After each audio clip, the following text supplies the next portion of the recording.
et je vais vous partager l'écran. J'arrête la vidéo. Je peux arrêter l'écran là? Ouais. Alors, je coupe mon écran. Pas besoin de voir ma tête. Ah, Par contre, j'espère que ça va marcher. C'est ça? Oh, putain. Juste un instant, excusez-moi.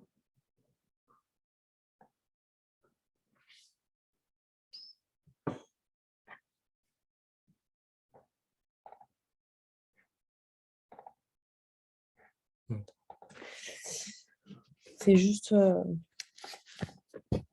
mon technicien. Alors, dans ce cours sur l'ECG, bien évidemment, on va être obligé de faire un petit rappel anatomo-physio sur le cœur. Sinon, on ne peut pas avancer sur l'électrocardiogramme et l'explication de l'électrocardiogramme.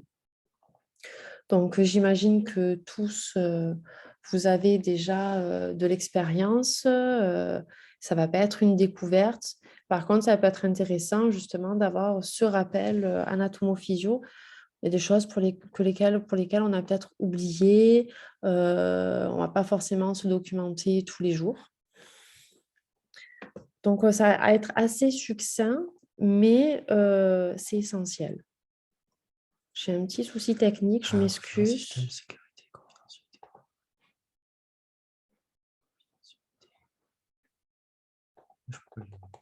Là, pardon. Double clic. ah, voilà, c'était pour ça. Je cherchais. Voilà.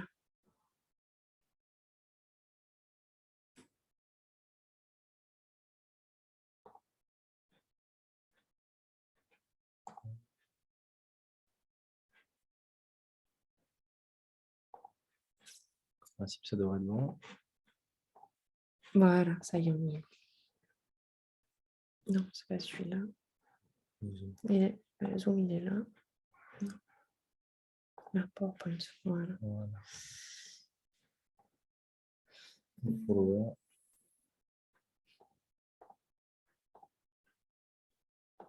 Voilà. Allez. J'espère que vous voyez tous. Allez, c'est parti. Donc, c'est pour ça que vous voyez le nain Caroline et Maziani Gaëtan. Ce sont nos noms, nos prénoms. C'est nous qui avons constitué le cours pour l'hôpital Nord. Donc, les objectifs de ce cours, c'est, comme je vous l'ai dit, connaître l'anatomie, la physiologie du cœur, le fonctionnement électrique et musculaire du cœur. Tout ça, ça va vous permettre d'analyser l'ECG dit normal. Et une fois que vous aurez compris les fondamentaux de l'ECG, vous allez pouvoir repérer et nommer une anomalie sur un électrocardiogramme et du coup, par la suite, adopter la bonne conduite. Le cœur, c'est quoi? Donc, c'est un organe qui est creux, qui est dans la cavité thoracique. Sa fonction première, c'est de propulser le sang. Elle va propulser le sang dans l'organisme. Donc, elle va avoir cette circulation systémique. Elle va envoyer du sang qui est oxygéné à tous les organes. Et ce sang qui va être utilisé dans son intégralité va retourner vers le cœur par les veines caves que l'on voit ici, veine cave inférieure, veine cave supérieure, passer dans l'oreillette. Dans l'oreillette, arriver dans la veine cave, elles arrivent dans l'oreillette, ici. Puis ensuite, elles passent la valve tricuspide, le ventricule droit. Elles retournent dans l'artère pulmonaire. Et là, on va avoir la petite circulation qui va se faire. C'est la circulation pulmonaire, c'est le temps où les poumons vont réoxygéner le sang pour ensuite revenir dans nos veines pulmonaires, passer dans l'oreillette gauche, le ventricule gauche et l'aorte et distribution à tout l'organisme. Donc ça, c'est le cycle infini. Alors, il y a juste une petite erreur là pour moi sur la photo, ça me gêne assez. Normalement, le ventricule gauche est un peu plus gros que le ventricule droit. Mais bon, ça, c'est juste un petit détail. Donc, une fois que ça, c'est fait, c'est l'activité musculaire. Là, comme je vous ai montré, la grande circulation, la petite circulation. On a la circulation qui se fait dans ce sens. Donc là, veine cave, oreillette, ventricule droit, veine, oreillette gauche, ventricule, aorte. Voilà. On voit bien la contraction des oreillettes, des ventricules, ça rentre, ça se réoxygène, ça repart. Donc ça, c'est l'activité qui est dite musculaire. Mais elle ne va pas se déclencher toute seule, cette activité musculaire. Il y a forcément des stimuli. Et ces stimuli, ils sont provoqués par un réseau qui est très bien ficelé, qu'on va voir par la suite. Mais le cœur, pour fonctionner, il a besoin lui-même d'être oxygéné. Pour être oxygéné, il a besoin de son propre réseau artériel. Dans le corps, nous, quand notre sang il part, l'aorte, il y a l'aorte descendante, il y a tout vers tout l'organisme, on a nos artères, nos veines, nos capillaires. Le cœur, lui, c'est pareil, il a besoin d'être oxygéné. Et qui fait cette oxygénation, qui vascularise le cœur? Ce sont nos coronaires. Donc là, vous voyez les principales de coronaires, mais après, c'est tout un réseau qui se ramifie, forcément. Il n'y a pas que celle-ci. Là, on voit un trajet qui se fait en fléchage jaune fluo. On va en parler après. C'est notre activité électrique. C'est l'activité électrique du cœur. Là, vous pouvez voir tout autour, en rouge, assez distinctif, ça fait comme des branches. Ce sont les coronaires. C'est elles qui vascularisent le cœur, qui lui permettent d'avoir son apport en oxygène nécessaire pour fonctionner. La vascularisation du cœur, il est très, très, très important de le savoir et de le retenir. Elle arrive sur le temps de la diastole. Tous nos organes dans l'organisme sont oxygénés sur le temps systolique. Le cœur, lui, c'est sur le temps diastolique. Pourquoi? Parce que lorsque le cœur se contracte sur la systolique, les coronaires sont complètement écrasés. Donc, elles ne peuvent pas oxygéner correctement la pompe cardiaque. C'est pourquoi c'est sur la diastole que les coronaires vont pouvoir être remplis et permettre l'oxygénation du cœur. Donc, ce temps diastolique, il est très important à prendre en compte. Il n'y a pas que la systole à prendre en compte et la PAM, la pression artérielle moyenne, qui est l'indice de perfusion de l'organisme. Il y a aussi la diastole. Une diastole qui est inférieure à 40 mm de mercure, c'est un danger imminent, c'est un risque d'arrêt cardio qui risque d'arriver.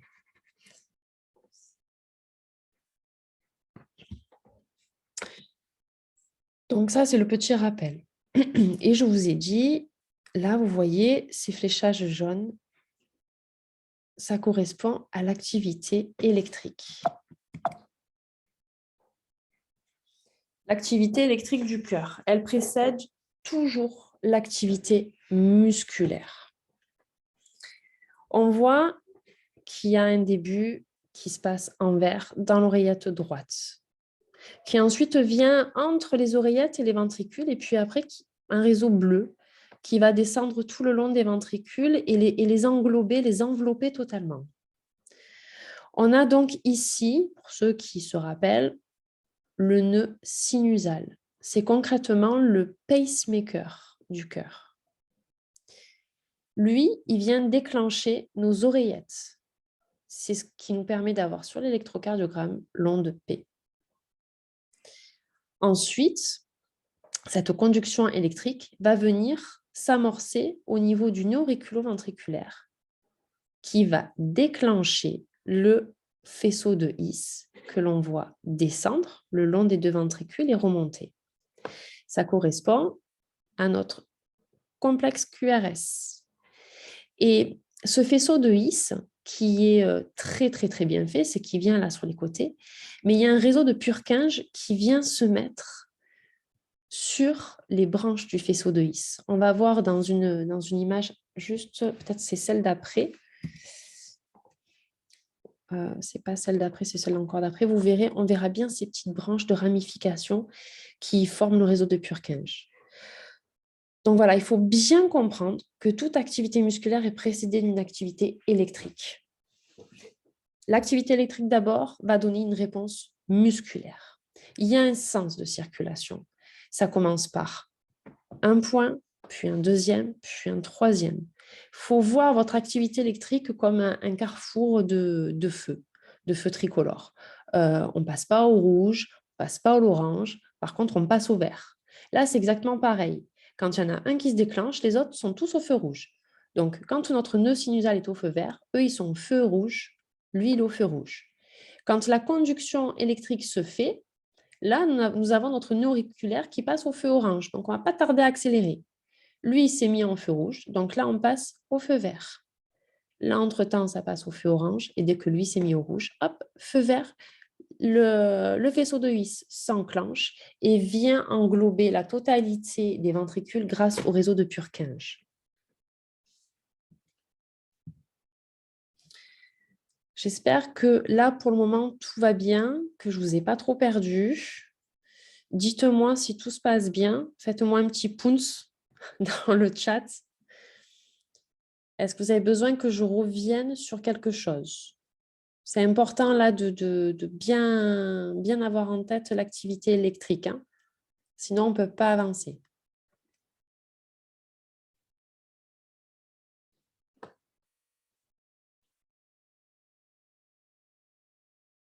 Je vais considérer, d'accord, clos, pouce, très bien. C'est bon pour moi, ok. Bon, de toute façon, vous m'interrompez, vous m'envoyez un petit message, hein, et s'il faut, je reviens en arrière, il n'y a pas de souci. Allez, je continue. Donc, l'électrocardiogramme. Il est beau ce petit électrocardiogramme. Qu'est-ce qu'on peut remarquer? Qu'il y a des dessins, des petites vagues, des grands pics, sur un joli papier rose avec des gros et des petits carreaux. C'est très important de remarquer ça parce que on ne pourra pas faire un électrocardiogramme avec n'importe quel matériel. Donc l'électrocardiogramme, lui, il est là pour enregistrer l'activité électrique du cœur. Lui, il va enregistrer la dépolarisation des cellules cardiaques. Qu'est-ce que ça veut dire, la dépolarisation des cellules cardiaques? C'est très spécifique. Comment une machine arrive à faire ça? C'est super simple, vous allez voir, c'est tout bête. C'est un examen qui est indolore, qui est rapide, qui est facile à faire. Il y a des électrodes à poser, mettre des petits fils, mais attention, on ne met pas n'importe quel fil à n'importe quel endroit. Sinon, on enregistrera une mauvaise dépolarisation. On verra pourquoi aussi. En général, nous les infirmiers en service, on va uniquement tirer des ECG à 12 dérivations. Avec 12 dérivations, on peut voir une activité électrique cardiaque complète. Les 18 dérivations, ce sont des spécificités qui vont se rajouter parce que il y a un effet miroir en fait. Nous, quand on va poser notre électrocardiogramme avec nos 12 dérivations, on va voir ce qui se passe devant. Mais derrière, dans le dos, il y a aussi une ramification de nos coronaires au niveau cardiaque. Les coronaires ne sont pas que devant, elles sont aussi derrière. Et les 18 dérivations, en fait, elles vont me permettre d'analyser ce qui se passe derrière.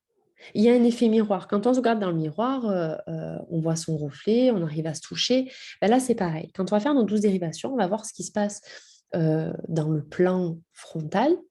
Et s'il se passe quelque chose derrière, il va y avoir une petite modification sur le CG. Alors, nous, en tant qu'infirmiers, je pense que ça va être compliqué pour nous de le voir. Il n'y a qu'un médecin urgentiste, cardiologue et rythmologue qui peuvent l'analyser et dire, voilà, là, j'ai besoin de 18 dérivations. Ça peut se faire en SMUR, mais c'est très rare. En général, les 18 dérivations, on va plutôt les rencontrer dans des services de soins intensifs. Personnellement, moi, en réanimation, je n'ai jamais fait de 18 dérivations parce que les patients sont intubés, sédatés. Donc, poser des dérivations, 18 dérivations, il n'y a aucun intérêt. Et l'électrocardiogramme, il est mesuré en millisecondes et il a un voltage précis. Millisecondes, pareil, il y aura un réglage à faire et s'assurer que ce réglage, il est bien conforme aux règles de l'électrocardiogramme. Parce que si c'est faussé, pareil, ça va vous donner une analyse correcte au niveau de l'activité électrique, mais ça risque de modifier votre conduite à tenir. Je vais vous expliquer pourquoi après. Là, on voit comment on place nos 12 dérivations. Alors, c'est bizarre. J'ai parlé de 12 dérivations, sauf que là, j'ai 1, 2, 3, 4, 5, 6 électrodes et j'en ai 4 là, donc ça fait que 10. C'est bizarre. Comment je peux avoir 12 dérivations avec 10 électrodes, 10 brins? Tout simplement parce qu'eux-mêmes vont prendre 12 dérivations. 6 dérivations, excusez-moi. Eux-mêmes vont prendre 6 dérivations. Et là, vous avez vos 6 dérivations spécifiques qui vont bien zoomer sur le cœur. Le moyen mémotechnique, je crois que tout le monde le connaît. En mur sur douleur thoracique, je faisais en systématique divulgation. Ouais. Alors moi, ça m'arrivait aussi en systématique selon les médecins, mais pas tous. Je t'avouerai, Claude, qu'il y a certains médecins qui ne sont pas à l'aise avec les 18 dérives. C'est pour ça que je dis déjà être à l'aise avec les 12 dérives, mais quand tu es à l'aise avec les 18 dérives, franchement, c'est très, très bien parce que dans l'urgence, il y a certains médecins qui ne savent pas les mettre, les 18 dérivations, qui les demandent à l'infirmière, qui se rabattent sur l'infirmière. Donc, c'est très bien, bravo. Donc, voilà, nous avons nos électrodes, la jaune, la verte, la rouge, la noire. On les met à un endroit bien particulier. On ne va pas mettre la jaune ici, on ne va pas mettre la rouge là, on ne va pas mettre la verte ici, ni la noire là. Le moyen mémotechnique, tout le monde le connaît. Le soleil sur la verte prairie, le feu sur les cendres. Moi, j'ai une étudiante à l'école qui m'a dit la Ferrari sur l'autoroute. J'ai vachement adoré, ça m'a bien fait rire. Ça a bien détendu l'atmosphère parce qu'ils étaient tous stressés ce jour-là. Moi, je me suis accaparé un moyen mémotechnique parce que quand j'étais toute débutante, je ne savais pas comment retenir ou mettre le jaune. C'est bête, hein? Donc, je me suis dit, le jaune, c'est à gauche comme l'alliance de mariage. Donc, jaune à gauche. Voilà, tout simplement. Après, il y a un autre moyen mémotechnique, le R de rouge comme right, droite. Pensez à couper vos micros, s'il vous plaît. Merci. Donc, le jaune avec le vert, le rouge avec le noir.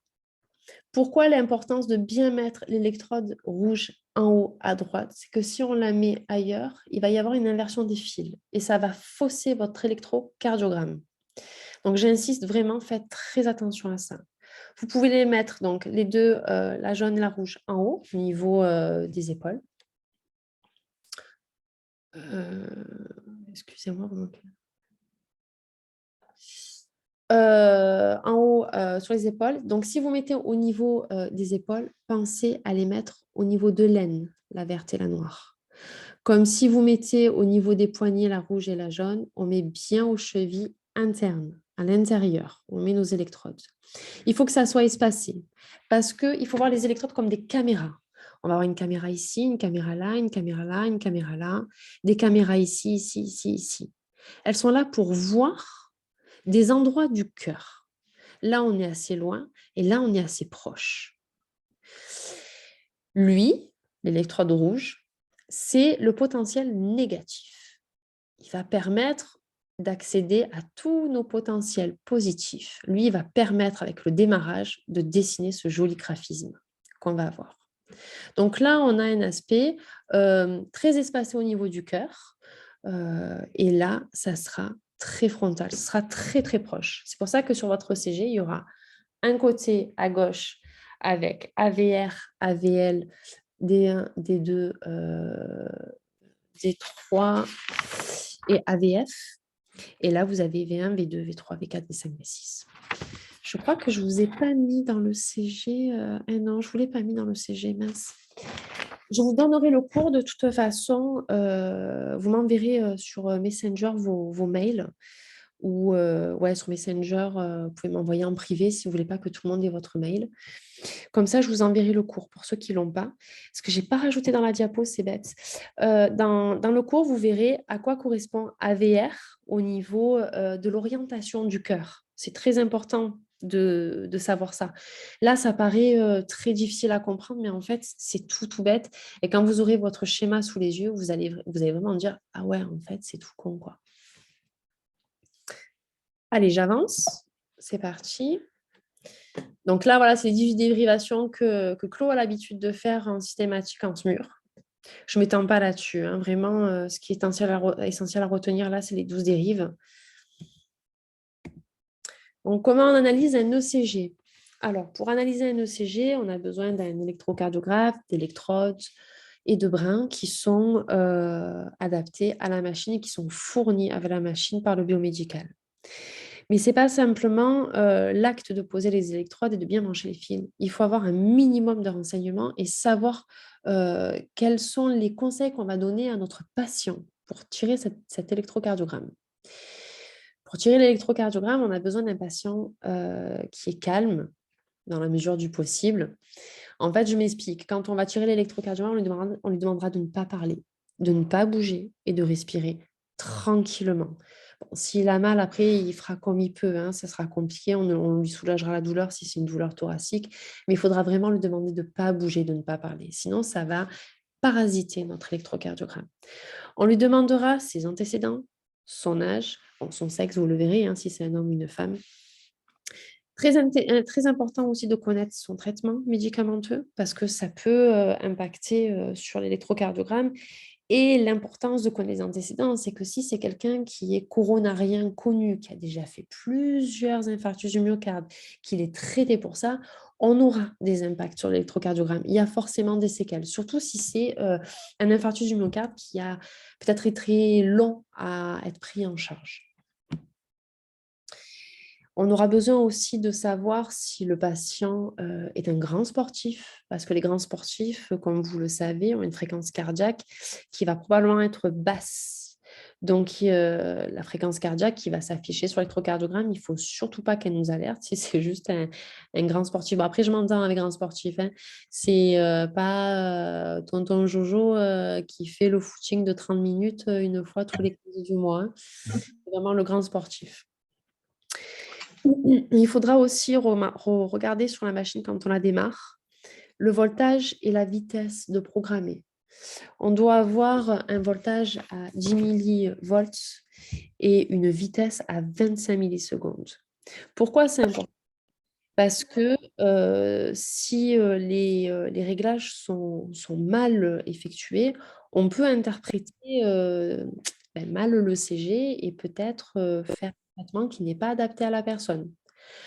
A contrario, la personne qui est extrêmement tachycarde, on pourra diminuer la vitesse pour mieux analyser le CG. Tout comme si c'est quelqu'un qui est très bradycarde, on pourra augmenter le voltage pour mieux voir le tracé. Il faut surtout s'assurer que les fils sont bien posés, sinon on va avoir une inversion des fils. Et pareil, si on dit au patient de bouger, si le patient il bouge, ça va être parasité. Comme dans les SMUR, on ne tire pas de tracé ECG dans un camion de SMUR parce qu'il y a trop de parasitage. Ça va nous donner un aspect sur le CG qui va être un petit peu comme ceci. C'est ce qu'on appelle des artefacts. Donc ça, là, vous voyez bien que franchement, pour analyser le CG, ça va être super compliqué. On ne voit pas l'ONP, on ne voit pas le complexe QRS. Enfin, c'est pas possible. Là, c'est pareil. Voilà. Quand je vous dis l'inversion des fils, c'est important de la vérifier. C'est que si les fils sont inversés, vous n'allez pas analyser votre CG correctement. AVR, si vous pouvez couper les micros.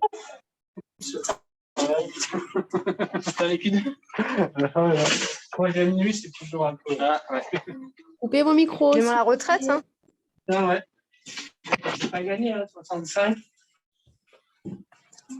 On va partir à la retraite, on sera. Je ne peux pas continuer si vous ne coupez pas les micros. On profite un peu. Quoi.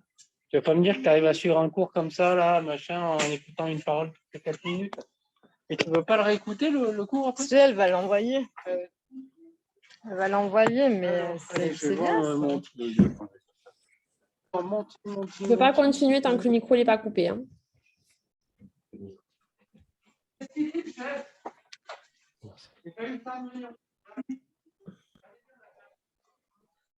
ne sais pas quel micro c'est.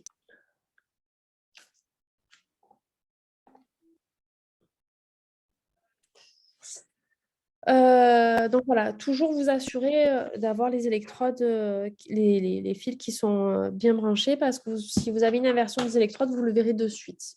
La première chose, quand vous tirez l'ECG, vous regardez AVR. Si AVR est positif, tu peux me montrer, s'il te plaît, c'est pas... Je crois que ça a été coupé. Si AVR est positive, si AVR est positive, c'est que vos fils sont probablement inversés. AVR doit toujours être négative. Donc, les complexes doivent être sur le bas. L'onde de T doit être vers le bas. L'onde de P aussi. Et D1, D2 doivent être positifs. Là, vous voyez que c'est négatif. Donc, il y a une inversion des électrodes. Bon, ça, c'est pas présenté comme ça sur un ECG. Hein, mais là, vous voyez, on a le bon voltage et on a la bonne vitesse. Quand on tire un ECG, il faut toujours penser à en tirer un deuxième. Pas dans la foulée, on attend bien 5 minutes et on tire un deuxième ECG. En fonction de la pathologie, ça va nous permettre de savoir si c'était juste une phase aiguë ou s'il y a une persistance du trouble électrique de la conduction, de l'activité, et là, on traitera différemment. On rentre dans le cœur du sujet. Donc, comme on l'a déjà vu tout à l'heure, l'onde P ici, le complexe QRS, l'onde T. Là, on voit qu'il y a PR intervalle et PR segment. Ce sont deux choses bien différentes. C'est pour ça que je voulais marquer qu'il ne faut surtout pas les confondre. L'onde P correspond à la contraction, à la dépolarisation des oreillettes. Ensuite, on a le complexe QRS qui correspond à la dépolarisation ventriculaire et l'onde T qui correspond à la repolarisation ventriculaire. On ne peut pas voir la repolarisation des oreillettes parce qu'elle est noyée dans le complexe QRS. D'accord ? En plus de ça, nos ventricules sont largement plus costauds que les oreillettes. Donc, c'est impossible d'avoir une visualisation. Si on avait la possibilité d'avoir un tracé, on aurait quelque chose qui ressemble un petit peu à ça. L'intervalle PR, c'est le temps qu'il faut à la conduction électrique pour partir du nœud sinusal vers le nœud auriculo-ventriculaire. C'est le temps qu'il a fallu à la conduction électrique pour faire ce trajet-là. D'accord ? Alors que l'espace PR, il est isoélectrique. Il n'y a pas d'activité électrique. C'est une phase dite de repos. Hein. C'est la phase latente avant que le nœud auriculo-ventriculaire vienne déclencher le faisceau de His. Et vous voyez bien hein, que l'intervalle QT est très long. Pareil pour l'espace, pour le segment ST, isoélectrique, c'est pour ça qu'il est plat, il n'y a pas d'activité électrique. C'est le temps de repos entre la fin de la conduction électrique du faisceau de His jusqu'à la repolarisation ventriculaire. C'est pas très compliqué, il faut l'avoir bien en tête.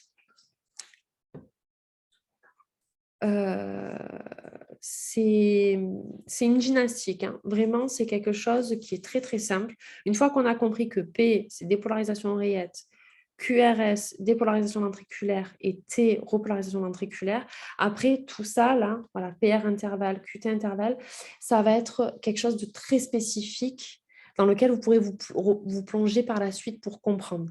Si je vous dis qu'il ne faut pas comprendre les deux, c'est pas pour rien, c'est parce que vraiment, sur des pathologies cardiaques, ces segments, cet intervalle-là et celui-là vont être impactés, mais sur des troubles de la conduction bien spécifiques.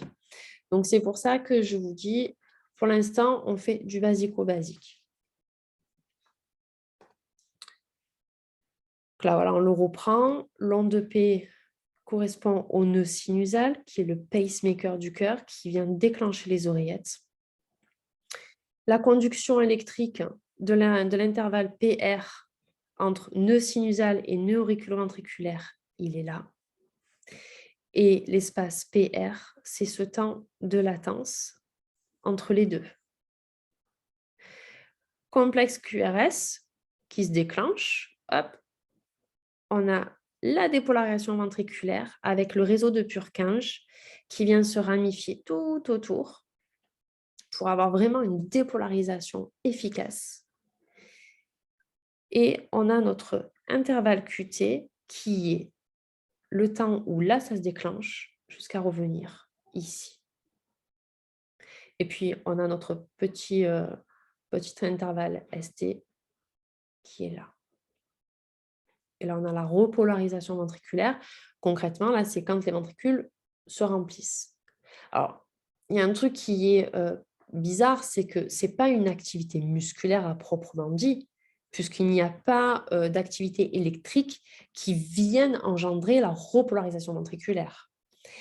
Tout simplement, c'est que la charge est tellement importante à l'intérieur des ventricules que notre petite électrode, vous vous rappelez, la rouge, hop, je reviens en arrière, c'est embêtant, hein. Notre électrode ici, elle a percuté, elle a vu qu'il y avait une activité, il y a quelque chose qui réagit. C'est pour ça qu'elle vous le signale, que votre ECG vous signale cette onde de P, parce que vos électrodes ont perçu une activité musculaire. C'est la repolarisation de vos ventricules. Est-ce que ça va? Je ne vous ai pas trop perdu. Dites-moi, est-ce qu'il y a des choses sur lesquelles on s'arrête? Est-ce que je reviens sur certaines choses?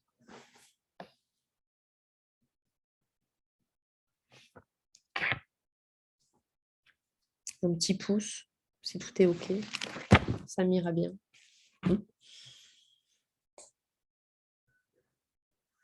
Chlo, elle est réactive. Hein. Voilà, donc ça, c'est le détail de notre activité électrique qui va donner cette réponse musculaire. Donc tout ça, c'est bien gentil, on l'a en tête. Ça va donner quoi concrètement sur l'électrocardiogramme? Ça va donner ça. C'est coupé, je suis assez déçue, je suis désolée. Là, on a D1, D2, D3, AVR, AVL, AVF. Ça, ce sont vos 4 électrodes. La jaune, la verte, la rouge, la noire. V1, V2, V3, V4, V5, V6, ce sont vos précordiales. C'est celles qui regardent le cœur vraiment droit devant, plein face. La première chose qu'on regarde sur un électrocardiogramme, je vous l'ai dit tout à l'heure, est-ce que AVR est négative? J'en parlerai un tout petit peu plus tard, si tu veux, du potentiel. J'avance et je dirai un peu plus tard, Anaï. La VR, donc toujours négatif. Là, on voit que l'onde P, elle est ici, elle est vers le bas. Le complexe QRS est vers le bas. L'onde T vers le bas. On est bien sur du négatif. D1, bon, il est coupé, mais on voit bien l'onde P qui est positif. Complexe QRS aussi, on voit que ça part vers le haut. Et l'onde T également. D2, pareil. Donc là, on est sûr d'une chose, il n'y a pas d'inversion des fils. L'électrocardiogramme est clair, il est très joli, facile à interpréter, il n'y a pas d'artefact. On est OK. Il n'y a pas le voltage ni la vitesse, on va dire que c'est conforme. Donc là, on peut dire que notre ECG peut être analysé. Alors, j'ai rien inventé, d'accord, c'est pas moi qui ai inventé ça. J'ai vu une vidéo sur YouTube de Docteur Astuce, je vous mettrai le lien, qui est vraiment, mais alors, génial, à la portée de n'importe qui. Lui, il a inventé le pass VIP. VIP, V pour voltage-vitesse, I pour inversion des fils, et P pour parasite, donc artefact. Si votre pass VIP est OK, vous pouvez basculer sur de l'interprétation générale. Et on va voir qu'est-ce que c'est l'interprétation générale. Donc, avant toute chose, VIP. Est-ce que ma vitesse et mon voltage sont bons? I, inversion. Est-ce que j'ai une inversion des fils? AVR négatif, D1, D2 positif. C'est bon.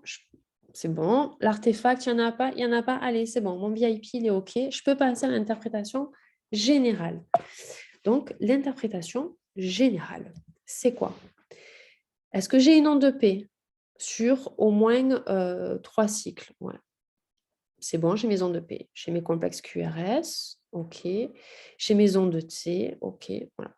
Là, je peux dire que je suis sinusale. Ensuite, est-ce que je suis régulier? Alors, c'est là où notre papier millimétré, qui est très spécifique à l'électrocardiogramme, va nous être d'une grande importance. Je ne rentrerai pas dans le détail du millimètre, du carreau, du grand carreau, combien il mesure. Ça, encore une fois, je vous dis, c'est quelque chose de très spécifique qu'on approfondit. Ce n'est pas maintenant qu'on va le faire. En plus de ça, il est tard. Mais vous voyez là, vu qu'on a un électro qui est vraiment très propre, on a 1, 2, 3, 4, 5, 6 carreaux. Il faut que sur notre cycle d'après, on ait encore 6 carreaux. 1, 2, 3, 4, 5. On n'en a que 5. Et encore après, 1, 2, 3, 4, 5. Donc, il n'est pas régulier. Mais on a nos ondes de P, on a nos complexes QRS, on a nos ondes de T. C'est un patient qui est sinusal, mais qui n'est pas régulier. De toute évidence, là, il n'y a pas forcément grand problème de conduction électrique. Après, où on va aller sur la spécificité, c'est regarder si l'onde de T n'est pas trop haute, s'il n'y a pas de sous-décalage, s'il n'y a pas de sus-décalage.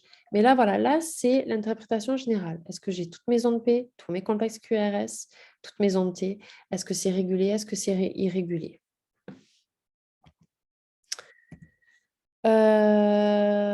L'interprétation spécifique, elle va intervenir sur les troubles de la conduction qu'on va voir par la suite. Et juste avant de passer à la suite, je vais répondre à Anaë.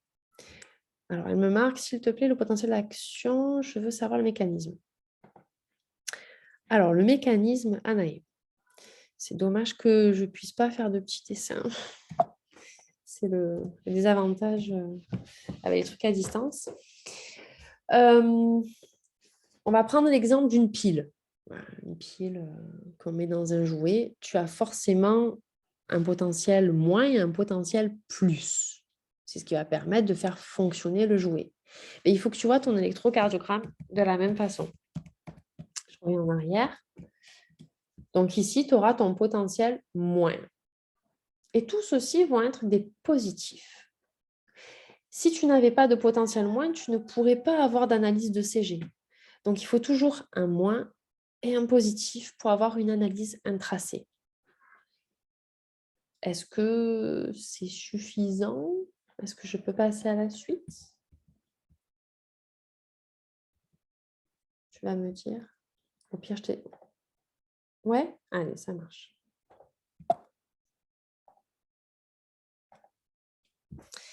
Les troubles du rythme.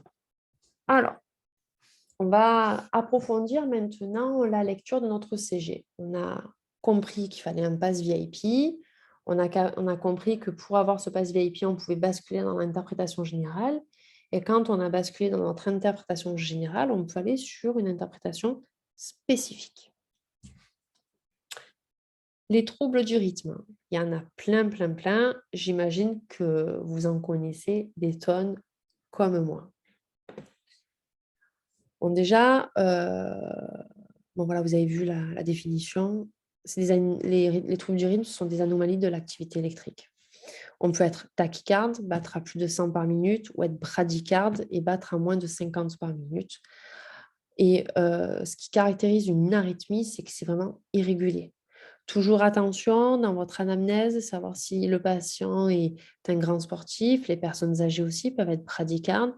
La tachycardie, un patient peut-être qui est très stressé va donner un ECG très tachycarde. Une fois qu'il va être un petit peu rassuré, peut-être que la fréquence cardiaque va se ralentir un peu.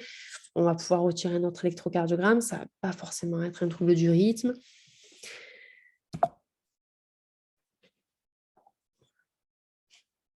Mais le plus important à chercher, c'est savoir qu'est-ce qui a causé le trouble du rythme. Ça peut être plein de choses.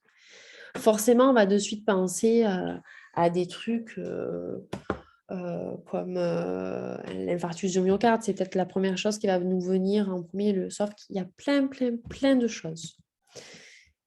À la base, c'est en général la fibrose qui va rendre le cœur moins lisse, moins homogène. À l'intérieur, au niveau des coronaires, ça va être beaucoup plus rugueux. La fibrose va venir se poser, va venir obturer nos coronaires. Les coronaires vont être moins oxygénés. Puis les lumières des coronaires vont finir par se boucher. Là, il n'y aura plus d'oxygénation au niveau cardiaque et on va commencer à avoir des anomalies. Mais pas que.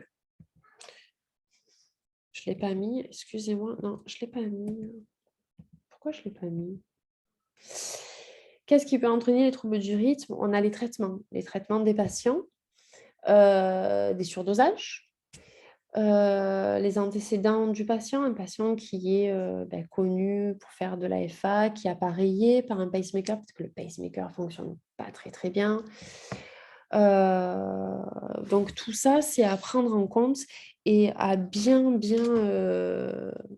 faire l'anamnèse faire l'anamnèse du patient avant d'aller plus loin. Sinon, vous risquez de faire fausse route et peut-être d'aller prévenir le médecin pour rien.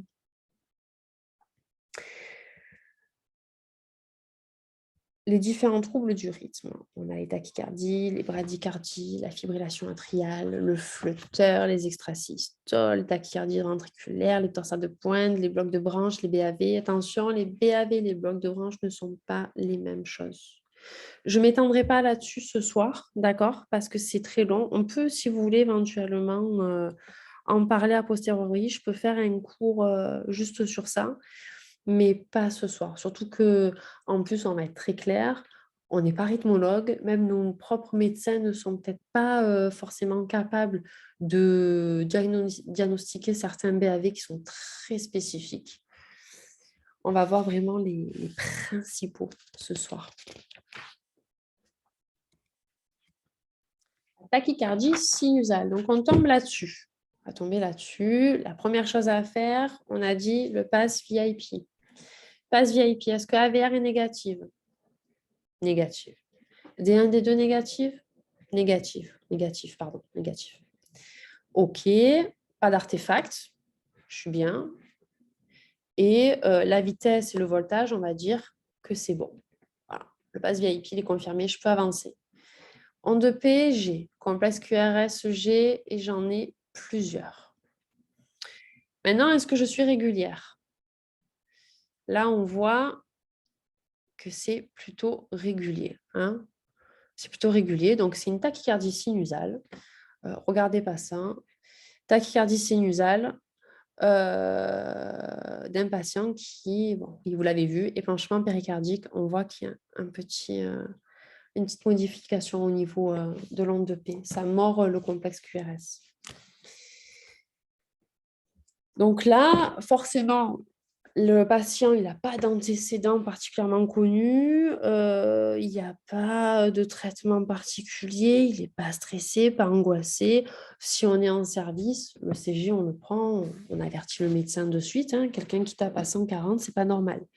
On va vérifier ses constantes, prendre la tension artérielle, on s'assure que c'est bien toléré, qu'il n'y a pas d'hypotension. Et surtout, si on est, je ne sais pas comment ça se passe dans vos services, si on est protocolé, on applique le protocole, c'est-à-dire si vous posez une voix, on pose une voix de bon calibre. Donc, je m'entends, 18 gauche, c'est pas mal. Maintenant, si on met une 20 gauche, on met une 20 gauche, et si on peut mettre 18 gauche, c'est pas mal. Est-ce qu'il y a des questions? La bradycardie sinusale, là, c'est encore plus net, c'est pas mal. Le voltage, la vitesse, on va considérer que c'est bon. Il n'y a pas d'artefact. AVR positif, négatif, négatif. On est bon. D1, D2 positif. On peut avancer dans l'analyse générale, dans l'interprétation générale. Chez mes ondes de P, elles sont petites, mais elles sont présentes. En même temps, je suis sur un patient qui est bradycarde. Mes complexes QRS, ils sont présents. mes ondes de thé aussi. Est-ce que je suis régulier? Bon, là, vous voyez que c'est coupé. Hein. Normalement, il nous faut au moins 3 cycles. Là, c'est coupé. Hein. Est-ce qu'on est régulier? 1, 2, 3, 4, 5, 6, 7. Voilà, nous en aurait fallu encore un autre. On va dire qu'on est régulier. Hein, on va pas chipoter. On est bien. Ce que vous pouvez faire aussi, je ne vous ai pas dit, c'est prendre une feuille blanche et tracer des traits entre vos complexes. Et vous balader de complexe en complexe ou d'onde de P en onde de P. Si votre patient est régulier, vos traits que vous avez placés sur vos complexes, ils vont tomber pile poil vers tous les autres complexes et aussi sur les ondes de P. Donc voilà, là, on est sur l'interprétation générale, je reviens, on a tout validé. Bon, on a un patient qui a une bradycardie sinusale. On a fait l'anamnèse, c'est un monsieur qui est très sportif, on ne s'inquiète pas. On vérifie quand même ses constantes. On le surveille, petite saturation, une petite SAT, hein, une petite SPO2 pour être sûr que tout se passe bien. On avertit quand même le médecin parce qu'on est on est régi par les docteurs. Et puis, s'il décide de faire quelque chose en fonction, peut-être qu'on peut en tirer un autre. En fonction, si c'est un patient, par exemple, j'ai une bêtise, on est sur le Marseille-Cassis. Il vient de se faire le semi-marathon, il a vu les kinés et tout, puis il passe au tentes parce qu'il ne se sent pas très bien. Bon, pour l'instant, il a une bradycardie sinusale. Mais voilà, peut-être que le médecin voudra lui dire on va attendre encore un petit peu, hein, on va s'hydrater et on va retirer un ECG un peu plus tard pour être sûr que tout se passe bien. C'est possible aussi. Je vais en profiter qu'on est une personne du SMUR.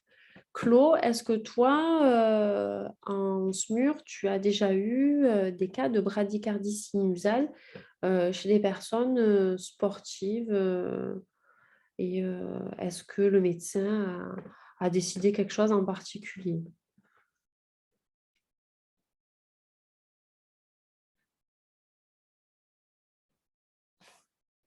J'attends juste une seconde, je prends un coup. Excusez-moi. Ok. Bon, ouais, en réa, c'est pas la même prise en charge. C'était intéressant de savoir en SMUR si tu avais eu ce cas-là. En réa, j'imagine que ça a été un peu d'atropine.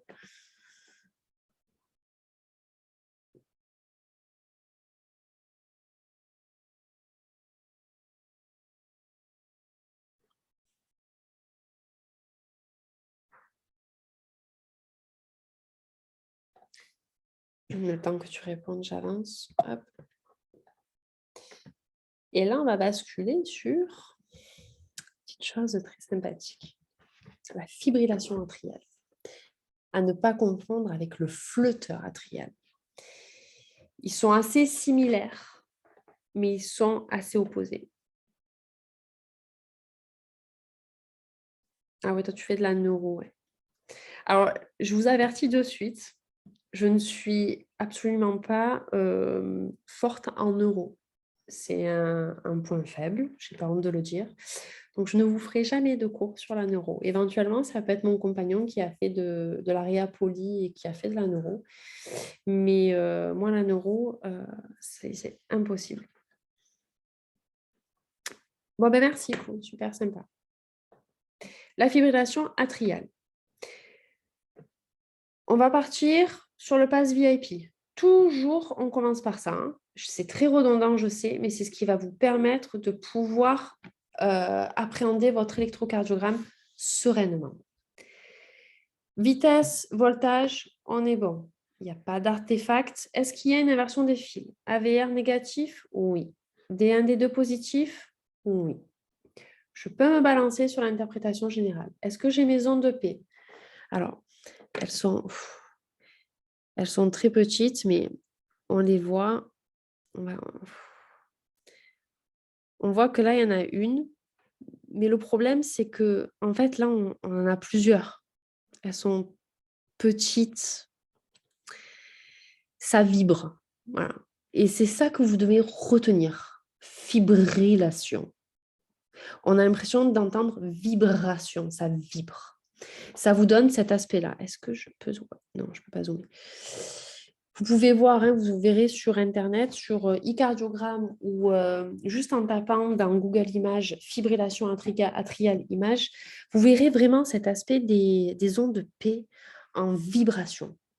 Donc là, on voit bien que l'onde de P, il n'y en a pas qu'une, il y en a plusieurs. Elles sont présentes, mais en grand nombre. On a nos complexes, hein, on a nos complexes QRS, hein, mais on a un souci, c'est qu'il y a beaucoup trop d'ondes P. Donc là, c'est une fibrillation atriale. Ce sont les oreillettes qui se contractent de façon anarchique. Là, il y a un problème au niveau du nœud sinusal, d'accord, ça se déclenche, hein, ça clignote. Hein. Donc là, on n'est plus du tout sur ce qu'on a dit au départ, sur le carrefour de feu tricolore, quoi. Là, il est censé être au rouge pour laisser les complexes QRS et le faisceau de His s'enclencher, le réseau Purkinje. Donc, on voit quand même qu'il y a du faisceau de His qui part, hein, parce qu'il y a quand même une conduction qui se fait entre deux. Mais on voit quand même qu'il y a beaucoup d'ondes de P. Donc là, on voit que ça clignote pas mal au niveau du nœud sinusal avant de pouvoir déclencher le nœud auriculo-ventriculaire qui va engendrer le faisceau de His et le réseau de Purkinje. On va prendre l'attention du patient, hein, bien évidemment, pour voir comment il le tolère, pour être sûr qu'il ne fasse pas d'hypotension derrière. On va le surveiller. En général, c'est des patients qui vont être anticoagulés et ça passe. Maintenant, si ça ne passe pas, c'est appareillage. Alors que le flotteur atrial, on voit que le pass VIP, il est bon, hein, le voltage, la vitesse, c'est bon, pas de parasites. On n'a pas d'inversion des fils parce qu'on est négatif ici en AVR. Et, putain, on ne voit pas bien, je suis vraiment désolée. D1, D2 sont ici, on est positif. Le problème, c'est que l'onde de P, ouais, elle est présente, mais il y en a beaucoup aussi. Et ça fait des vagues, flotteur, ça flotte. Pensez à ça, ça flotte. Ça fait des vagues. Il y en a beaucoup. Pareil, c'est le même problème. C'est que là, au niveau de l'oreillette, ce qui se passe à l'intérieur, c'est que c'est un circuit fermé. Il faut imaginer que la conduction électrique tourne en rond. Elle tourne en rond, puis hop, boum, elle va venir déclencher le neuroauriculo-ventriculaire qui va déclencher le faisceau de His et le réseau Purkinje. On a nos complexes, hein. On voit même que c'est plutôt régulier, le patient est plutôt régulier, mais il y a une activité au niveau auriculaire qui n'est pas bonne et qui est trop excessive. Parce que le problème avec ce genre de flotteur atrial, comme la fibrillation atriale, hein, c'est que cette recirculation qui se fait peut engendrer des caillots. C'est pour ça qu'on les anticoagule, ces patients-là. Ces caillots peuvent engendrer des emboles, hein, et ça peut engendrer des embolies pulmonaires ou d'autres problèmes ischémiques. Maintenant, si nos anticoagulations ne font pas effet, il est possible d'intervenir chirurgicalement. Je ne sais pas si vous en avez déjà entendu parler. C'est un acte chirurgical, alors on ne va pas dire que c'est bénin, hein, mais c'est assez rapide. Ils viennent couper au niveau du circuit électrique qui est en excès pour permettre de redonner cette recontinuité électrique. D'accord? Donc, au lieu de tourner en rond, là, voilà, cette activité électrique qui tourne en rond, concrètement, ça tourne en rond, ça tourne en rond, ça tourne en rond, ça tourne en rond. Les chirurgiens vont venir couper l'endroit où c'est toujours en recirculation pour permettre de redonner la conduction électrique. Pareil, donc comme je vous l'ai dit, flotteur, on vérifie les constantes, si c'est bien toléré ou pas. Dans tous les cas, on avertit de suite le médecin. On s'assure que notre patient il ait une bonne voix, hein, 18 gauche, pouvoir passer les médicaments prescrits. L'extrasystole ventriculaire. Donc là, on était sur quelque chose de plutôt bénin, d'accord ? C'est jamais très, très grave ce qui se passe avec les oreillettes. C'est assez bien contrôlé et surtout, c'est assez bien toléré par les patients, hein. Par contre, là, on va basculer sur nos ventricules. Ventricules, eux, pour le coup, si on ne les prend pas en charge à temps, ça peut dégénérer et ça peut être fatal. Le pass VIP, est-ce qu'on est bon? Vitesse voltage, on va dire que c'est OK. Je n'ai pas d'inversion des fils parce que je suis négative en AVR, je suis positive en D1, D2. Je n'ai pas d'artefact. OK, je me balance sur l'interprétation générale. Est-ce que j'ai mes ondes de P? J'ai bien mes ondes de P. Elles sont ici. On peut les voir aussi en AVR, hein, comme je vous ai dit tout à l'heure. J'ai mes complexes QRS et je suis plutôt régulière. Et qu'est-ce qui se passe? Là, il me manque une onde P. Par contre, j'ai un complexe QRS qui est venu se foutre là alors qu'on ne lui a rien demandé. Il s'est invité comme ça. C'est ce qu'on appelle l'extrasystole ventriculaire. À un moment donné, notre carrefour de feu tricolore a décidé de se déclencher alors qu'il n'avait pas le droit.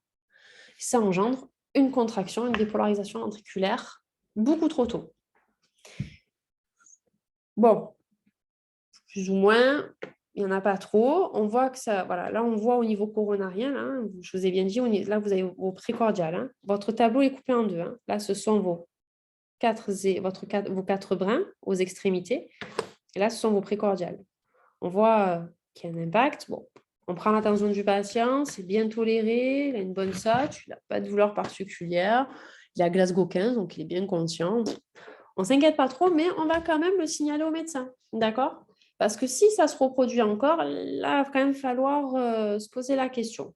Si ça vient à se reproduire, en général, ces personnes-là vont être forcément perfusées, on va refaire un électro et elles vont être surveillées, elles vont être scopées en continu. Donc là, pour l'instant, bon, il a fait sa petite extrasystole ventriculaire, ça se répète de temps en temps, mais c'est assez rare, on surveille. Le problème, c'est que le patient qui allait bien, qui faisait ses quelques extrasystoles ventriculaires, heureusement qu'on l'a gardé en soins continus ou en soins intensifs parce qu'il a quand même des antécédents ou alors à la sauve des urgences, qu'importe comment s'appellent vos services, il est scopé, on le surveille en continu. Puis d'un coup, il y a une tachycardie ventriculaire qui se passe. Je pense que c'est bon, j'ai plus besoin de revenir sur le pass VIP. Je pense que vous l'avez bien compris, vous l'avez bien assimilé. L'interprétation générale aussi. Là, on bascule sur l'interprétation spécifique. Mais voilà, surtout, pensez toujours à faire cette gymnastique-là. Hein. Toujours. VIP, interprétation générale. Si je n'ai pas d'onde de P, elle est absente, elle est remplacée. Est-ce que c'est plusieurs ondes ou est-ce que ce sont des troubles au niveau ventriculaire? Et là, c'est ce qu'on voit. On voit qu'il y a une tachycardie ventriculaire qui se fait. C'est nos extrasystoles, hein, nos patients qui avaient ces extrasystoles, qui est parti en tachycardie ventriculaire, sauf que là, ça commence à être mal toléré. D'accord? On voit que les complexes QRS ne sont pas réguliers. On voit même que là, il y a un petit bloc de branche. On verra plus tard, si vous voulez, on fera un petit cours sur ça. On voit même un petit bloc de branche. Le patient, là, il n'est pas bien. Là, c'est vraiment une urgence absolue. Hein, d'accord? Il n'y a rien qui est régulier. Là, l'urgence, c'est 1 à 2, même, je dirais, voies veineuses de 18 gauche. On a le chariot d'urgence à proximité, qui t'a même préparé les médicaments d'urgence au cas où le patient ferait un arrêt cardio. Les drogues d'urgence, je ne sais pas vous comment vous êtes protocolé, mais moi, dans mon service, c'était de l'adré pur. De l'adré dilué 0,1 mg pour 1 ml au cas où si on devait endormir le patient pour le choc anaphylactique. De l'atropine et de l'éphédrine. Tout ça sur un soluté pour faire de l'expansion volémique. Alors, ça peut être du NaCl, mais bizarrement, ce qui est le plus physiologique, c'est l'isofungine. Donc, nous, on travaillait surtout avec l'isofungine. Donc voilà, là, je vous dis, on appelle le médecin en urgence, on surveille le patient, on ne le quitte pas et on a le chariot d'urgence à proximité. Et puis, voilà, on a tenté de faire tout ce qu'on a pu, mais le patient, il ne va pas bien du tout. Hein. Bon, là, on peut considérer que c'est quoi, les filles? Allez, c'est vous qui allez me donner, les filles, les garçons, je ne sais pas si c'est des garçons, pardon. Vous allez me dire qu'est-ce qu'on fait là? Allez, je vous laisse le temps de répondre. Dites-moi. C'est quoi la conduite à tenir là?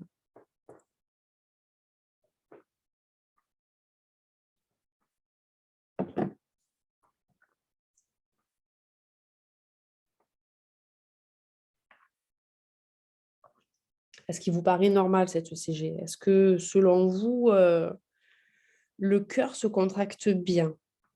Est-ce que chacun se contracte au moment où il est censé se contracter? C'est-à-dire, est-ce que nos oreillettes se contractent en premier, donc elles se dépolarisent d'abord, ensuite les ventricules? Est-ce que notre organisme est bien oxygéné?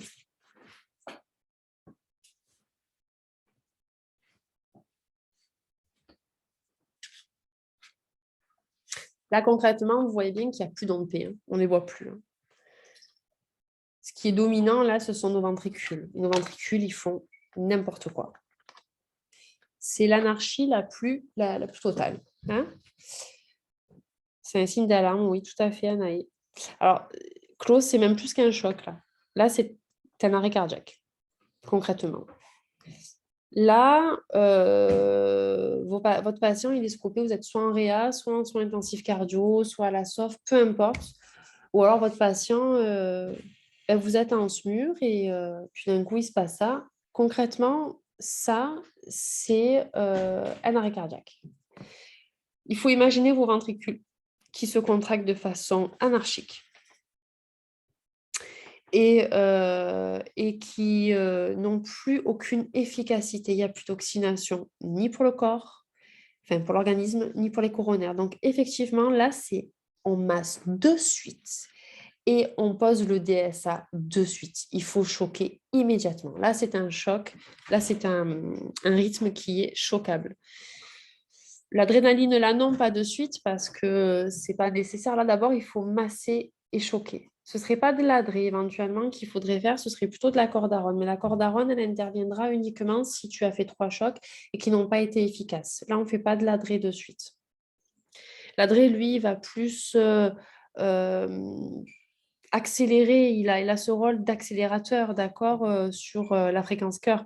Là, nous, ce qu'on veut, c'est rétablir un rythme correct, un rythme sinusal. Là, on n'est plus du tout sinusal.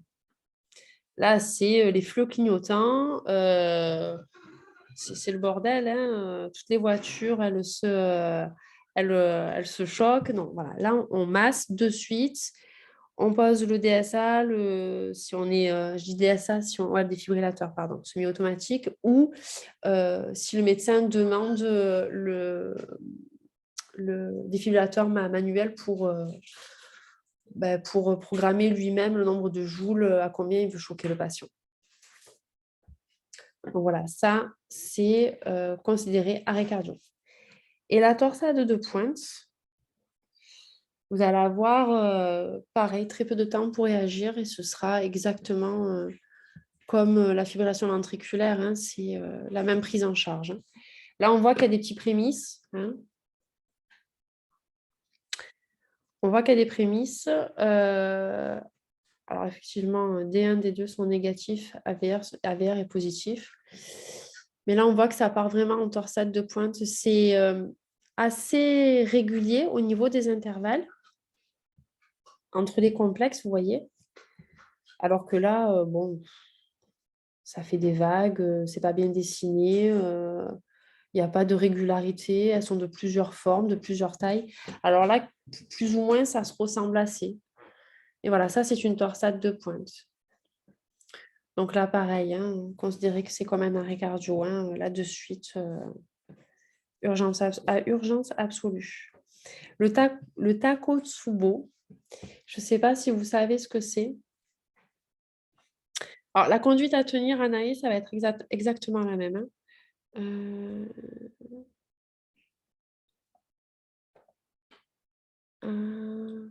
Bonne soirée, au revoir. La conduite à tenir, voilà, c'est exactement comme pour la fibrillation ventriculaire. Là, ça va être très rapidement de poser le DSA pour choquer le patient qui va très probablement se mettre en arrêt cardio. Et le Takotsubo, en fait, c'est alors c'est assez c'est romantique. ou pas, c'est le cœur brisé en fait. C'est le syndrome du cœur brisé. C'est en général quand des personnes ont des gros chocs émotionnels, ils vont faire un Takotsubo et ça s'apparente à la torsade de pointe. Exactement, Claude. Mais c'est vraiment, garde en tête vraiment le syndrome du cœur brisé, hein. C'est exactement ça, hein.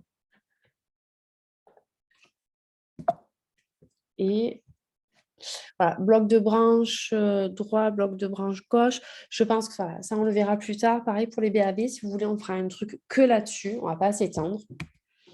Et juste pour parler de lui, hein, pour terminer, l'infarctus du myocarde. Donc, l'infarctus du myocarde, vous savez tous que c'est à un moment donné un territoire coronarien qui ne va plus être oxygéné parce qu'une ou plusieurs coronaires vont être bouchés. Et sur l'électrocardiogramme, vous allez avoir vraiment cette modification de votre tracé qui va apparaître. On va avoir un complexe QRS qui va se modifier, qui peut devenir très fin, et on va avoir un sous-décalage ou un sus-décalage du segment ST. Là, la prise en charge, ça va être de suite l'anticoagulation du patient. La prise en charge de la douleur, parce que ce sont des pathologies qui sont extrêmement douloureuses. Donc là, on va partir sur de la morphine, du perfalgan pour amplifier les effets de la morphine. Oxygénation, d'accord. On va essayer d'oxygéner les territoires coronariens qui sont encore... pardon, je trouve plus les mots. Qui ne sont pas bouchés, pardon, c'est pas très professionnel, mais... Et là, c'est urgence hôpital sur une table de coronarographie pour déboucher la coronaire ou les coronaires bouchés en question et poser éventuellement un ou plusieurs stents. Et ce qu'on peut voir d'ailleurs, et c'est pour ça que je vous disais qu'il est très important de connaître les antécédents de votre patient et de faire cette anamnèse, prendre le temps de faire cette anamnèse, c'est que plusieurs jours après, on aura cette modification du tracé en fonction des séquelles du cœur, tout simplement, parce que s'il est pris en charge de suite, il n'y aura peut-être pas beaucoup de séquelles. Mais moi, je connais très peu d'infarctus du myocarde qui se sont passés à l'hôpital et qui ont été pris en charge de suite. En général, c'est des gens qui sont chez eux, ça arrive souvent le soir. Et le temps que les gens comprennent qu'ils doivent appeler les urgences, tant que les urgences arrivent, pour peu que ça soit une région où il n'y a pas de SMUR, donc pas de secours d'urgence médicale disponible de suite, c'est autant de temps qui va impacter sur les séquelles coronariennes qu'on retrouvera sur le CG après. Il y a une question. Voilà. Et puis, on en a fini avec l'analyse des ECG. Là, voilà, j'ai mis très vite un rappel face le rôle infirmier face aux troubles du rythme. Après, voilà, je sais qu'il y a aussi des aides-soignantes. J'ai parlé beaucoup pour les infirmiers, mais les aides-soignantes, vous avez le droit aussi de vous intéresser à ça, hein. Si une infirmière vous dit c'est pas ton rôle, je ne suis pas d'accord parce que nous, on anticipe les médecins, mais vous êtes là aussi pour nous permettre d'anticiper certaines choses. Tout est indissociable, hein. C'est, le binôme infirmier-aide-soignant est indissociable, comme avec ce qu'on forme, nous, avec les médecins, c'est indissociable. Donc, tous les trois, on bosse ensemble. Donc, il est important d'écouter le patient, son ressenti, à quel moment c'est apparu, les antécédents, les traitements. On prend les constantes, on s'assure que la tension soit dans les normes, que le patient tolère bien ce qui se passe au niveau de l'organisme.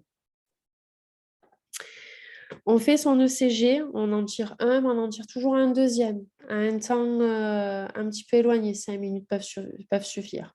On avertit quand même le médecin, si on n'est pas en SMUR, qu'on a un service, qu'on a fait un ECG parce qu'on a vu ça sur le scope. D'accord? On a vu ça sur le scope où le patient en service lambda nous a décrit une douleur comme ça, on a voulu s'assurer qu'il n'y avait rien. Si le patient est perfusé, on s'assure que les VVP soient fonctionnels ou alors on en repose une. De toute façon, il n'y a personne qui vous dira que vous n'avez pas bien fait de poser une voie. Si on a un doute, si on pense qu'il y a une urgence ou qu'il y a un risque, c'est juste une pose de VVP. On la pose proprement. Il n'y a personne qui viendra vous dire que ce n'est pas bien. Vous mettez votre patient en sécurité, on anticipe tout. Si vous avez des protocoles de service, vous appliquez vos protocoles de service. Et une fois que c'est possible, de bien faire vos transmissions. C'est très, très, très important. On n'en parle pas souvent, mais c'est très important. Alors, bien évidemment, on n'est pas là pour poser des diagnostics, d'accord, mais moi, je pars du principe qu'on n'est pas des idiots, on a des cerveaux, on n'est pas là pour appliquer bêtement une prescription médicale, parce que sans ça, on pourrait administrer des médicaments qui ont été mal prescrits. Moi, ça m'est arrivé d'avoir des médecins, il est tard, j'ai travaillé de nuit très, très longtemps. Les médecins, à un moment donné, ils sont comme nous, ils sont humains, ils n'y arrivent plus. Ils ne savent plus, et ils prescrivent des fois des bêtises. Nous, on est là aussi pour réfléchir et savoir qu'est-ce qu'on va administrer parce qu'ils ont peut-être prescrit. Mais nous, on est la personne qui va injecter. Nous sommes les personnes qui allons injecter. Donc, c'est très important de réfléchir à ce qu'on fait et pas simplement d'appliquer bêtement. Là, quand je donnais mes cours en IFSI, j'ai entendu beaucoup d'étudiants à qui on demandait de tirer des ECG, de les classer dans les dossiers médicaux. Les infirmières ne leur expliquaient même pas. Parce qu'en fait, je pense qu'elles ne savaient même pas. Mais c'est hyper dangereux parce que s'il y avait eu un souci, la personne, elle aurait peut-être pu mourir dans sa chambre, dans son lit, quoi.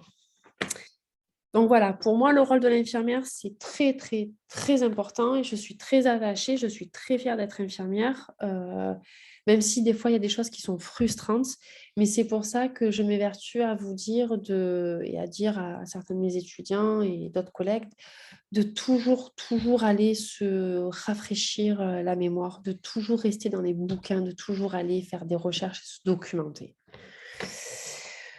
Voilà, écoutez, j'espère que ça a rafraîchi la mémoire pour certains, que j'ai peut-être éclairé les idées pour d'autres. En tout cas, ce fut un plaisir. C'était pas très très facile à gérer, mais écoutez, dans l'ensemble, je trouve que ça s'est plutôt bien passé. Voilà, j'espère que ça vous a plu, que vous me ferez quelques retours. Et puis, de toute façon, j'enrichirai le groupe que j'ai créé sur Facebook. N'hésitez pas à faire des suggestions de choses que vous voulez qu'on révise ensemble. Pareil, je vous le redis, si vous avez envie de partager des choses sur ce groupe, c'est possible, hein, je suis absolument pas contre, bien au contraire. Donc voilà, écoutez, je vous souhaite une bonne soirée. Je vous dis à bientôt, il est tard, hein. Mais j'ai tenu les temps. Je vous avais dit 22h15, il est 22h17. On est bien. Voilà, si vous avez d'autres questions, je reste encore, hein, vous me dites. C'est les personnes qui veulent partir parce que vous êtes fatigués, vous travaillez demain, surtout n'hésitez pas.